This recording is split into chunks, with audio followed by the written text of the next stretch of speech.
નમસ્કાર મિત્રો ધીરુભાઈ અંબાણીનું નામ તો લગભગ બધાએ સાંભળ્યું જ હોય. કોઈ વ્યક્તિ એવું ન હોય કે ધીરુભાઈ અંબાણીનું નામ ન સાંભળ્યું હોય. હવે ધીરુભાઈ અંબાણી જ્યારે ચોથા ધોરણની અંદર અભ્યાસ કરતા હતા ત્યારે વંથલીની અંદર એવો ચોથા ધોરણનો અભ્યાસ કરેલો છે એવી માહિતી આપને અત્યારે મળેલી છે. અને એમના સહાધ્યાયી કે જેઓ એમની સાથે ચોથા ધોરણમાં ભણતા હતા એ દાદા છે.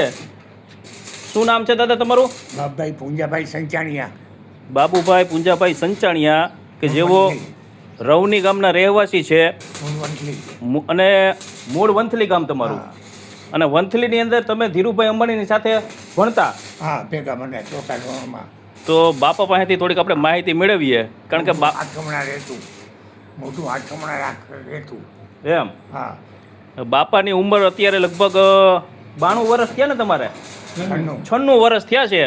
અને બાપા અત્યારે એકદમ અડીખમ છે, કોઈ જાતની એને તકલીફ નથી.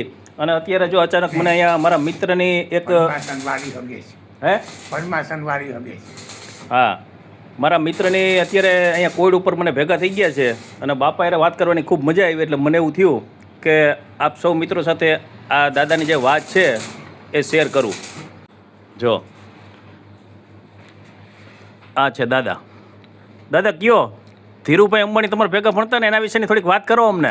ધીરુભાઈ અંબાણી વંથલીમાં સ્ટેશન દરવાજે નિશાળ છે એમાં ભણતા ને આઠમણે મોઢે દાદાનું નામ નથી આવડતું પણ ધીરુભાઈનું નામ આવડે ને પહેલાં એ બાપાના જમણાથની કોટ ડાબાટની કોટ બેઠા હતા.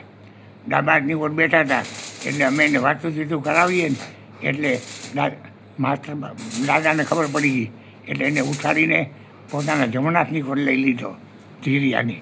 એમ? હા. ધીરુભાઈને ખીજાણા એના દાદા? હા, નહીં ખીજાણા નહીં, અહીંથી હું આવતો રહે. એમ? હા. વાહ. એટલે અમે ચોથા ધોરણમાં ભેગા ભણતા. વાહ ભાઈ વાહ. ને અમે 3-4 જણા હતા ને તે ભણવામાં હોશિયાર હતા બધે. ને ત્યાં એને ટ્યુશનમાં જે હતો ને તે જાતો તો એની અહીંયા ઉતર્યા હતા વંથલી જગજીવન જે જેઠ વાંજા. એટલે ને મારે કામ હતું એટલે હું વંથલી નથી જઈ ગયો. બોલો. અચ્છા, તમે પછી આગળ ન ભણ્યા? હે? તમે આગળ પછી અભ્યાસ ન કર્યો? માવતરની તકલીફ નહોતી ભણાવી આગળવાની. અચ્છા, બરાબર. એટલે મારે ઉઠી જવું પડ્યું. બરાબર, પરિસ્થિતિને અનુરૂપ તમારે ઉઠી જવું પડ્યું. ને પાસ થવામાં ગણિતમાં પહેલો નંબર આવતો હતો વારે પહેલે. એટલે બધી રીતે ઉછેર ગણિતમાં અગાઉ અમારી ભણતર ચાલુ થઈ જતી બધાની નહીં, મારી પોતાની એકની. હું એવા નમૂનાના દાખલા હોય ને એ જોઈને. પછી ધીરુભાઈ તમને તમારા વિદ્યાર્થી કાળમાં તમારી સાથે ભણતા એ પછી તમને ક્યારે ભેગા થયા? નહીં. એ પછી તમારે ક્યારે મુલાકાત થઈ એની હારે? નહીં, ક્યારેય નહીં. એના પછી તમે ક્યારે મળ્યા જ નથી ને? નહીં, ક્યારેય નહીં. બરાબર. અને દાદા પાસે એટલું બધું અદ્ભુત જ્ઞાન છે કે એવો જ્યારે ભણતા હતા ને ત્યારની કવિતા પણ દાદાને યાદ છે અત્યારે. દાદા ઓલી ઇંગ્લિશમાં કવિતા હમણાં તમે બોલ્યા હતા ને એ બોલો તો. ફોકસ કરો in the morning to tell and to rise, and he who lies late will never be wise. સવારમાં પોરમાં કૂકડા બોલે છે 5 વાગે, ત્યારે ઉઠવાથી તંદુરસ્ત અને ડાયા થવાનો રસ્તો છે. તંદુરસ્ત અને ડાયા થવાનો રસ્તો છે. બરાબર. બીજું કાંઈ વધારે નહીં.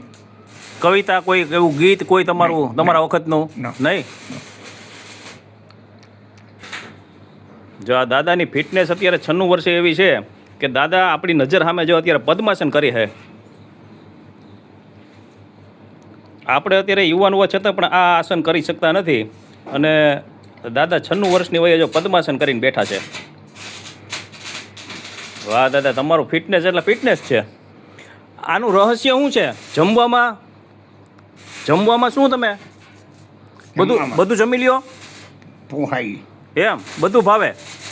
એક જ વાત, ઈશ્વરનો પ્રસાદ તરીકે ખાઈ લેવાનું. મારે ઘરેથી વૈયા જાય નકર આપણે ઘરમાં દુશ્મન બની જાય. એટલે જે આવે એ જમી લેવાનું. જે થાળીમાં આવે એ પ્રભુનો પ્રસાદ સમજીને જમી લેવાનું. અમુક ફીટ ન હોય તો નોખું પાડીને કૂતરાને જમાડી દેવાના. પહેલાં બે હારો નહીં, એ જેવી એની મરજી. બરાબર. બરાબર ને? આપણી થાળી આવી ગઈ, આપણે પ્રસાદ આવી ગયો એટલે આપણે જમી લેવાનું. એ પછી પોહાઈ જમે. બરાબર. એ પછી ગમે એ બનાવે, જે બનાવ્યું હોય, જે આપણે પીરસવું હોય. આપણે પાણી થાળીમાં આવે એ વખતે. બરાબર. પછી અંબારો આવે ન આવે એ જોવાનું બંધ. બરાબર. કે તમે કાયમ ખાઓ ને આમાં કાં ના આવે નહીં. દાદા તમારી યારે વાત કરવાની મજા આવી હો. આ શેનું વ્યસન છે તમારે? બીડીનું? કેટલા વર્ષથી બીડી પીઓ છો? 17 વર્ષની ઉંમર. 17 વર્ષની ઉંમરથી બીડી પીઓ છો? 17 વર્ષની ઉંમર ત્યારે છે. તો કાંઈ વાંધો નથી આવતો ને? કોઈ જાતની દવા જ નથી. એમ? ડાયાબિટીસ નહીં, આ નહીં, તે નહીં, કંઈ નહીં. બરાબર. ને પૈસા માગવાને બંધ પડીકું આવે લઈ લેવું મારા ખીચામાંથી. છોકરાને 5 રૂપિયા ના ખપે. હજી કામ કરી લ્યો, હજી કામ કરો. ના પાડી. હવે ના પડી છોકરાવે. ના પાડી એ એમ કે તમને લાગી જાય ને એટલે ના, એટલે ના નથી. નાકામાં ગ્રાહક બંધ થઈ જાય એ નડે. હા બરાબર. એ છે કે મને આ કામ કરી દો તો રાઈટ તમારી છે ને, હું રાઈટે દબાવી દઉં. બોલો હવે. વાહ ભાઈ વાહ. સારું દાદા, રોકાજો આવ્યા છો તો. નહીં, રાજકોટ જવું છે. રાજકોટ જવું છે? જે અહીંયા અમારા મિત્રની દુકાન છે, જે કોઈડ કહેવાય ને, આને શું કહેવાય? આને શું કહેવાય? કારખાનું છે, કારખાનું લોખંડનું. હા. અને આ ભાઈ મારા મિત્ર છે, અને આ એના દાદાજી સસરા છે. તારે શું થાય ભાઈ આ દાદા? મોટા નાના બાપુ. હે બોલો, આ ભાઈચાળી છે ને કે એના મોટા નાના બાપુ અહીંયા આટો દેવા આવ્યા. હે તો બાપાના દાદા નાના બાપુને શું જમાડવાના છે જે?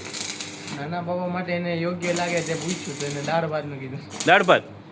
હા, આ ભાઈ તો કામ કરે એટલે એને આપણે બહુ હેરાન નથી કરવા. વાહ દાદા, શેમાં આવ્યા? બસમાં આવ્યા? બસમાં આવ્યા કે તેડવા આવ્યા હતા? રિક્ષામાં. રિક્ષામાં આવ્યા? ત્યાંથી કલાણાથી કલાણાથી? ને રવણીથી. એકલા આવી જાઉં? રવણીથી 2 વ્હીલમાં. 2 વ્હીલમાં? વાહ ભાઈ વાહ. હાલો દાદા, મજા આવી હો તમને મળવાની. જય Shri Krishna. Thank you very much. હા, થેન્ક યુ વેરી મચ. વાહ ભાઈ વાહ. બાપા તો જો ઇંગ્લિશ બોલે છે.